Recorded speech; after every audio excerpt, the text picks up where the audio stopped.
alimenta a sua esperança. Tem um jogo a menos, né? E tem um jogo a menos, 28 jogos. Alimenta a sua esperança. Ele está a 9 do Botafogo e a 6 perdidos. O jogo a menos é contra o Inter. É fora ou é dentro? Fora. É contra o Inter fora. Vamos começar falando então dessa vitória do Flamengo, que desses 4 é aquele que traz uma novidade. Mudou o comando. E os 2 jogos do Flamengo dirigidos pelo Felipe Luiz foram bons. O Corinthians pela Copa do Brasil e este que você comentou, PC. Não, nossa, esse jogo, o domínio do Flamengo, já que estamos em tempos de eleições, ele foi amplo, geral e irrestrito. Foi assim, algo... O Bahia simplesmente teve uma jogada no início do primeiro tempo que o Tassiano cabeceou dentro da pequena área por cima. E a partir daí, o que você viu foi o Flamengo se impondo cada vez mais no jogo. O Flamengo marcando a saída de bola do Bahia, criando muitas dificuldades para o Bahia. O Bahia, sem o Everton Ribeiro, o Rogério optou pela escalação do Depena e a qualidade da troca de passes, que é uma das marcas dessa equipe do Bahia, não foi a mesma. O Bahia não tinha velocidade. Então, assim, a soberania do Flamengo, liderada pelo Gerson, e termina a temporada, eu fiquei imaginando depois um cara tão competitivo como o Rogério, como deve ter sido a noite de sábado para domingo para ele, porque foi mais um jogo dele como técnico de uma equipe e o Flamengo venceu. Ele já perdeu para o Flamengo dirigindo São Paulo, Cruzeiro, Fortaleza. E esse ano foram 4 confrontos contra o Bahia. 4 confrontos contra o Bahia. O Flamengo venceu todos e o Bahia conseguiu marcar apenas um gol.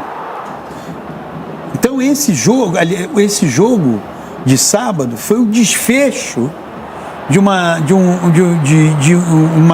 sequência de confrontos em que nenhum deles, tanto sob a direção do Tite quanto sob a direção do Felipe, Felipe, o Bahia foi uma equipe, o jogo no Maracanã, no turno do campeonato, o Flamengo buscou a vitória com uma cabeçada do Davi Luiz aos 47, foi mais equilibrado, mas na Copa do Brasil já não foi, e o de sábado realmente... E aí vem esse desfecho. Ó. Cara, esse pênalti foi, assim, foi muito estranho, né? Como é que do nada o Arias vira um soco no rosto? Você estava vendo o jogo? Sim. E você não notou que o Arias estava se irritando? Eu acho que ele, ali... Mas é que a bola passou e ele, dentro da área, ele dá um soco. Mas eu acho que ele teve uma privação de sentidos momentânea, sabe? Aquela que, entende? Você, na hora, primeiro... saiu o Bruno Henrique, com quem ele já estava tendo um embate mais físico do que de jogo. Não é? Uma hora o Bruno Henrique cai, ele vai lá, discute, mas você olha a fisionomia, ele está arrasado, tá? Porque ele é o cara que apoia mais do que o Luciano Juba pelo lado esquerdo. Sim. Aí entra o Michael não é refresco para ninguém.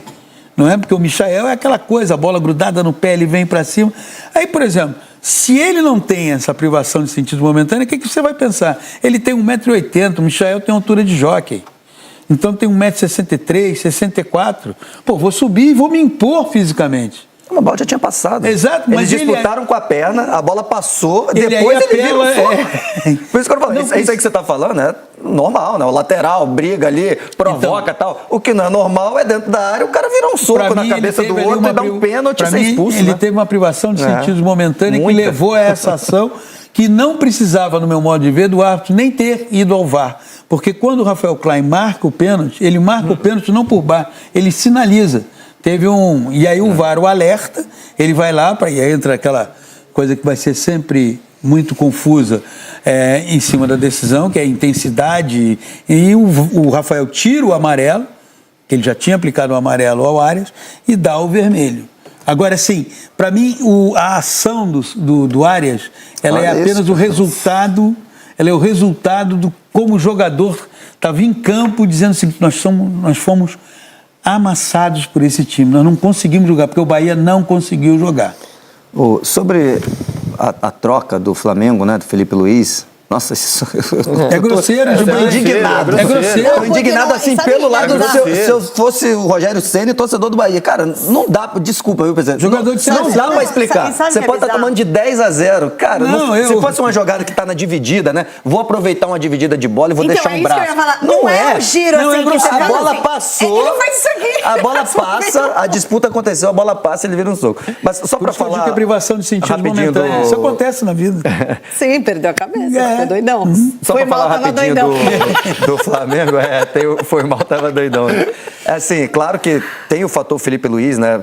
Pô, muito legal, vindo, já conhece todo mundo, assim, mudou uma coisa aqui, outra coisa ali, e claramente em 2 jogos o Flamengo deu uma melhorada. Muito pouco, né? Para começar, vamos Porque pensar é se o Flamengo, né? vamos pensar se o Flamengo tivesse sido mal em 2 jogos. O que todo mundo ia estar falando? 2 jogos, não dá tempo. Ia ser cravado, não dá tempo. Então não dá tempo de... Eu acho que a gente diria que o problema não era o Tite. Se o Flamengo mantivesse aquele futebol... Não, mas foram só 2 jogos, né? A gente só 2 jogos. Eu sei, mas... Eu tô dizendo que em 2 jogos não ia dar pra cravar. É que eu teria respondido, a culpa não era o Tite, tá jogando igual. Não, eu ia falar que, calma, né? Vamos ver, que daqui a pouco a gente vai ver se a culpa era o Tite ou não. Acho que a maioria das pessoas vai falar isso. Não, 2 jogos não dá tempo. Não dá tempo de fazer maravilhas pro mal e pro bem. Então, ele já tem méritos. O que eu quero dizer é que tem sido comum, nas últimas temporadas do Flamengo, tem ali um meio termo que às vezes está mal, e aí perde ou é eliminado, e aí do nada começa a jogar bem. Por uma troca de treinador, e às vezes os jogadores acordam. Onde eu quero chegar? Ano após ano, desde que saiu o Jorge Jesus, a culpa é sempre do treinador do Flamengo. Sempre, sempre. O treinador não vale nada e a comissão técnica junto, o preparador físico dele também não presta, e aí vem o novo, porque já aconteceu, o que está acontecendo com o Felipe Luiz já aconteceu com o Tite. Tite era maravilhoso. O Conrado nos deu o gancho para mostrar essa arte maravilhosa que a gente usa já não é de hoje. Eu tinha que mostrar quando foi a primeira vez que ela foi utilizada. Eu amo. Eu não lembro a primeira vez se foi com o Sampaoli. Eu acho que foi com o Sampaoli. Só sei que ela virou o nosso mantra para explicar o Flamengo. É um joguinho, ó. Você tá aqui, ó. Novos métodos encantam. Foi assim com o Rogério, foi assim com o Paulo Souza, lembra? Telão, jogadores encantados. Renato, Sampaoli, Tite, começo muito bom, jogadores encantados, primeiros jogos excelentes. Aí depois de um tempo o time não anda, crise, aí jogadores estão insatisfeitos. Técnico demitido, novo técnico chega e você recomeça esse ciclo vicioso que vem com os 8 treinadores, treinadores que sucederam o Jorge Jesus. E o que eu quero dizer, eu sou um cara que desde seleção brasileira, já critiquei várias vezes o Tite, né? No próprio Flamengo agora já critiquei muito. Sim, não sempre achei, né, um ótimo treinador. Os trabalhos dele, né, dizem isso. É meu treinador favorito? Não é. Meu estilo favorito de jogo? Não é. Então, aqui, não é que eu estou defendendo o Tite agora. O que eu estou falando é que isso está sempre acontecendo. A gente viu ali, mas está sempre acontecendo. Os jogadores precisam ser cobrados mais do que isso. Porque eu acho que muitas vezes o Flamengo perde por salto alto. Muitas vezes, durante a temporada, tem alguém correndo um pouquinho menos. E no futebol de hoje você tem 100%. Você der 99%, faltou 1%, já faz diferença. Eu acho que às vezes tem um que fica 90%, 85%, fica todo mundo falando na imprensa, é o melhor elenco. E é o melhor elenco das Américas, na minha opinião. É o melhor elenco. Você acha melhor que o do Botafogo? Eu acho melhor que o do Botafogo. Claro, com todo mundo, né? Sim, voltando o Cebolinha, claro. Pedro. Isso, no momento eu acho que o Botafogo está com mais elenco que o Flamengo. E aí, eu acho que esses caras precisam ser mais cobrados, acontece todo ano. Então, eu acho que mesmo se não vem o Felipe Luiz, já teria uma resposta positiva. Porque sai de tá longe no Brasileiro, sai da Libertadores, aí chega uma hora que eles acordam. Cara, tá feio pra gente, né? Melhor elenco. Vão ter que dar o 100% aqui, né? Então, eu acho que teve sim, o Tite foi mal. É óbvio que o Tite foi mal. Mas, assim, é ano após ano. Eu já tô falando aqui pro Flamengo pensando em futuro. Tá acontecendo todas as vezes. Esses caras precisam dar mais respostas antes de uma troca de treinador, antes de uma eliminação. Então eu acho que, por exemplo, o Gerson, que o PC deu exemplo aqui, acho que ele está tendo um ótimo ano, mas tem vários jogos do Gerson, que ele segura muita bola, aí ele prende, aí demora a tocar, aí não corre, você vê que o gol sai, ele está mais ou menos aqui. Então é só um exemplo de um cara que está jogando muito bem. Então eu acho que o Flamengo ele tem que se acostumar a estar 100% o tempo todo, independente do técnico. Pode ser o Rizek, o técnico. Os caras têm que dar o 100% dele ali e não ficar mais ou menos aqui. Eu acho que várias eliminações, tô falando, não é só esse ano não, dos outros anos passados, tem a ver com isso. Então eu acho que essa mudança do Felipe Luiz, ele tem méritos também, mas eu acho que vem dos próprios jogadores, mais uma vez eliminado, mais uma vez longe do Brasileirão, fora da Libertadores. Pô, vamos acordar? E eles acordaram. Mas concordando com você, até porque eu fiz essa arte que parece uma brincadeira, mas não é, isso é jornalismo, né? Porque está se repetindo. Ela é reveladora de uma situação. Está se repetindo. Acho que os 2 jogos do Felipe Luiz, e tentando tratar com toda a calma, né? Porque são apenas 2 jogos, eles escancaram algumas deficiências que o Tite demonstrou e a incapacidade do Tite de enxergar algumas coisas que são muito peculiares e caras ao Flamengo. E o Tite não conseguiu em nenhum momento se adaptar a isso. Então, por exemplo, pode não ser o estilo do Tite historicamente, jogar pressionando o adversário lá em cima, com muito volume, muita intensidade. Não é mesmo, historicamente, a característica que marca o Tite, que são times mais equilibrados, um pouco mais monótonos e muito competitivos. Em 2 jogos, eu vi um Flamengo com uma postura muito diferente, sufocando os adversários na saída de bola. Um clamor que havia na torcida do Flamengo, do Léo Ortiz titular, foi levado a campo pelo Felipe desde o primeiro jogo. Esse é o maior erro do Tite. E se demonstrou um acerto, né? Ele mudou a defesa do Flamengo. Ele nunca conseguiu esclarecer, né? Porque assim, o Léo Ortiz é um jogador que ele convocou para a seleção brasileira. Um erro, o Tite errou. Sabe o que eu acho? E por terceiro, sou obrigado a dizer que, embora, na minha opinião, o principal culpado pela temporada pífia do Gabigol seja o próprio Gabigol, tá na cara nesses 2 jogos que, ainda que esteja distante do que já foi um dia o Gabigol no Flamengo, que nesse momento, sem Pedro, sem Cebolinha, sem Luiz Araújo, era óbvio que o Gabigol era a melhor alternativa para o time do Flamengo. E ressaltando que ele está distante do Gabriel, claro, que a gente conheceu. Mas assim, ele é melhor do que o Carlinhos, ele é melhor do que improvisar o Bruno Henrique. E ele melhora até o Bruno Henrique. Então, coisas que aconteceram em 2 jogos pós-Tite, eu sei que a gente tem que aguardar um pouco mais, mas já demonstram uma melhora. Porque com o Tite, nada disso, não há nenhum sinal que essas coisas aconteceriam com o Tite no primeiro momento. Mas eu acho que tem o mesmo motivo, as 2 coisas que você falou, tem o mesmo motivo da característica do Tite, que é o seguinte, o Tite tem muita dificuldade, na minha visão, de quando ele tem uma linha sucessória ali na cabeça dele, assim, né, de quem tá rendendo, quem não tá rendendo, e quanto tempo eu vou esperar esse cara render para substituí-lo, que para mim ficou muito clara em todos os trabalhos dele. Sabe quando você confia num jogador e eventualmente esse jogador O próprio Felipe foi vítima disso na Copa de 18, quando era para ele ter enfrentado a Bélgica e o Tite, por hierarquia, preferiu escalar o Marcelo com problema nas costas e o Marcelo foi jantado pelo Lukaku naquele jogo. Quando o Vinícius Júnior... Quanto tempo o Vinícius Júnior demorou para ser convocado e depois para ser titular? Sim. Então é uma coisa que o Tite tem... O Cássio no Corinthians, tem tempo isso. O torcedor vai lembrar. O Júlio César, ele teve que falhar muito pro Cássio entrar, mas muito. Ele já claramente era melhor goleiro. Então tem uma coisa de ele olhar para aquele jogador e eu confio nesse cara. E o Fabrício Bruno não faz um ano ruim. Tanto que está convocado nesse momento para a seleção. Pela terceira vez. Muito pelo contrário. O ano do Fabrício Bruno é muito regular. Então, quando chega o Léo Ortiz e foi aquela contratação que demorou para ser confirmada e etc., como é que o Tite, do jeito... E aí eu estou tentando analisar que a cabeça da forma como ele pensa, como ele demonstrou pensar nos últimos trabalhos dele. Como é que eu vou tirar aqui o Fabrício Bruno, que está fazendo bons jogos? Eu vou tirar o cara porque chegou um outro melhor? Então ele não é. Exato, deveria ser essa a resposta. Mas é isso. Eu estou tentando analisar assim, o jeito de cada pessoa. Fez, na minha visão, é a mesma questão do Carlinhos, até porque na primeira coletiva que ele foi perguntado sobre Carlinhos Gabriel, ele falou: o Carlinhos, pelo que ele entregou quando eu precisei dele. Então, no jogo ele cita o jogo, acho que contra o Atlético Mineiro, contra o Vitória e tal, que o Carlinhos entrou, fez gol. Então, na cabeça dele é assim: por que eu vou passar o Gabriel, que não fez nada, entre aspas, né, que me demonstrasse isso, na frente do Carlinhos, que quando eu precisei ele entrou, entendeu? Então é aquela coisa de assim, não, eu não posso... Esse aqui é quase que uma meritocracia, assim... Não, é uma meritocracia. Não sei se é a palavra certa, mas é aquela coisa de assim, eu não vou tirar esse cara... Pra ele eu só discordo dessa meritocracia. Um dos gols do Carlinhos, o passe espetacular foi do Gabigol, por exemplo. Mas eu acho que é o mesmo problema. O Gabigol teve um pênalti que o Pedro perdeu um pênalti, ele foi lá, bateu o pênalti e ganhou um jogo pro Flamengo, mesmo na fase ruim. Então, assim, tem que jogar quem é melhor. É um jogador melhor. O que eu acho que o erro dele nesse problema é que, assim, a meritocracia e a hierarquia não tem que ser com ele, tem que ser com o Flamengo. É esse que é o erro dele. Ele é o técnico do Flamengo. Então o Carlinhos fez um gol, não foi pra ele, fez pro Flamengo. Mas tudo que o Gabigol já fez pro Flamengo? Ninguém tá jogando pro Tite, tá todo mundo jogando, inclusive ele trabalhando, pro Flamengo. E aí que é um erro dele.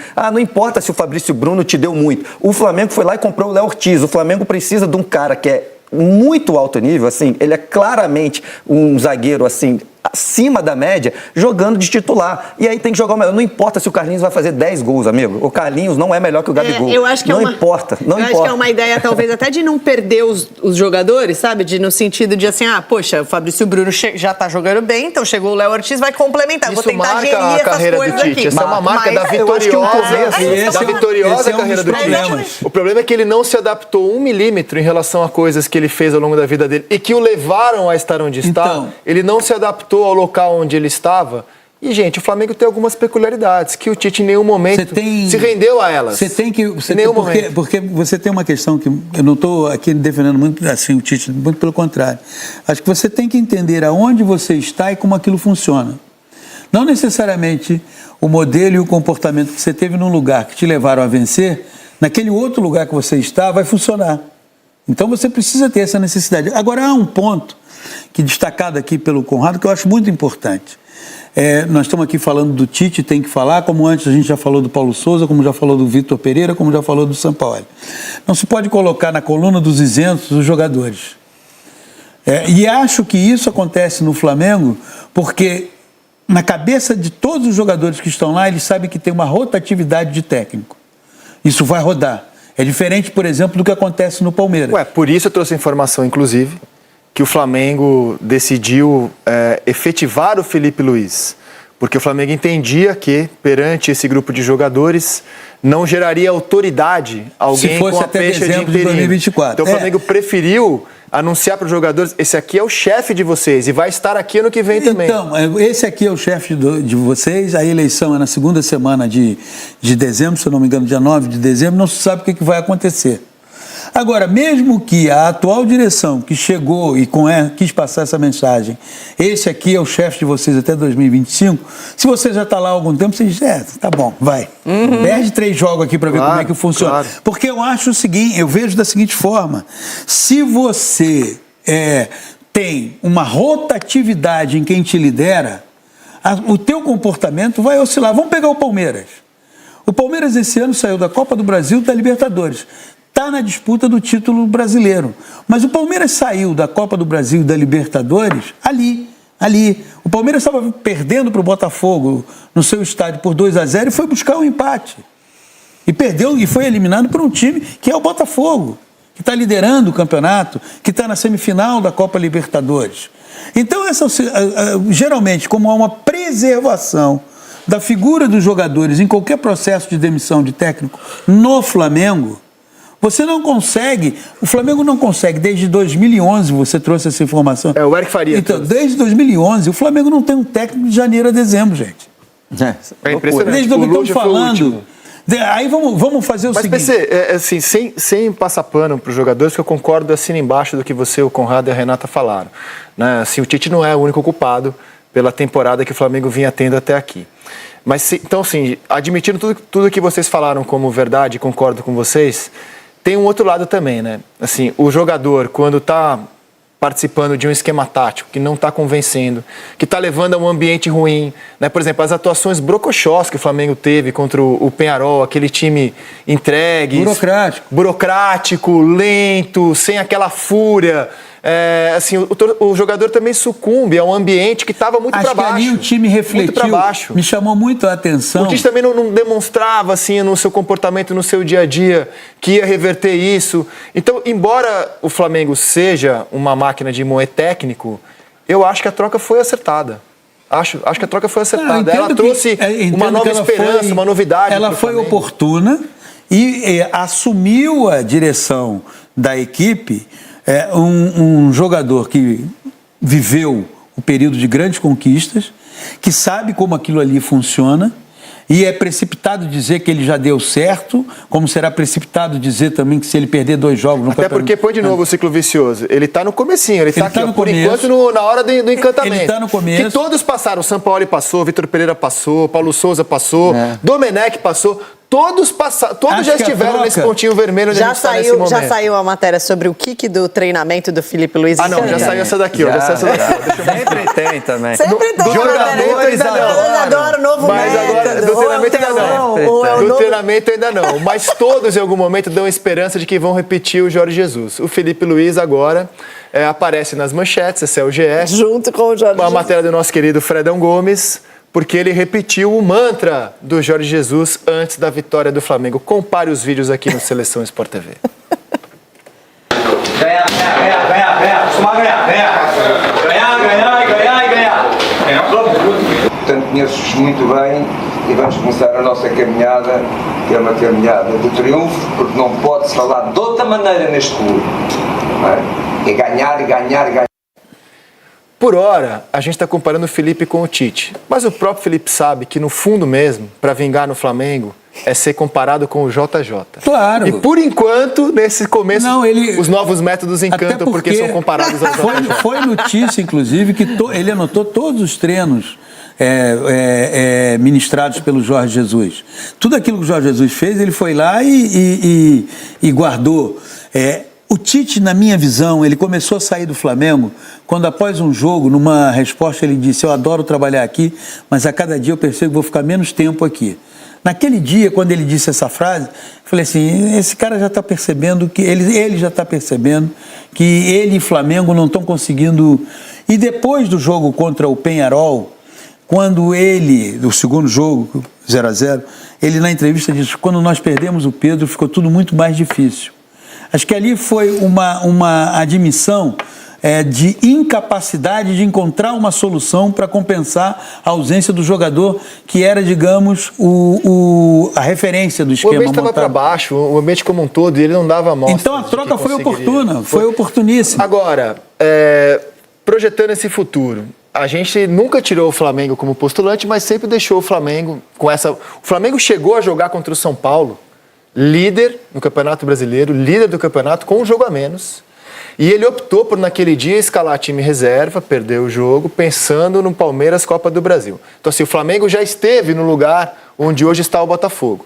Mas o Campeonato Brasileiro levou o Flamengo para essa posição e a própria postura do clube, pedindo para trocar as datas da Copa do Brasil, mostram que a prioridade do Flamengo hoje é a Copa do Brasil. Né? Tanto que o Flamengo pediu para jogar desfalcado o Campeonato Brasileiro e inteiro a Copa do Brasil.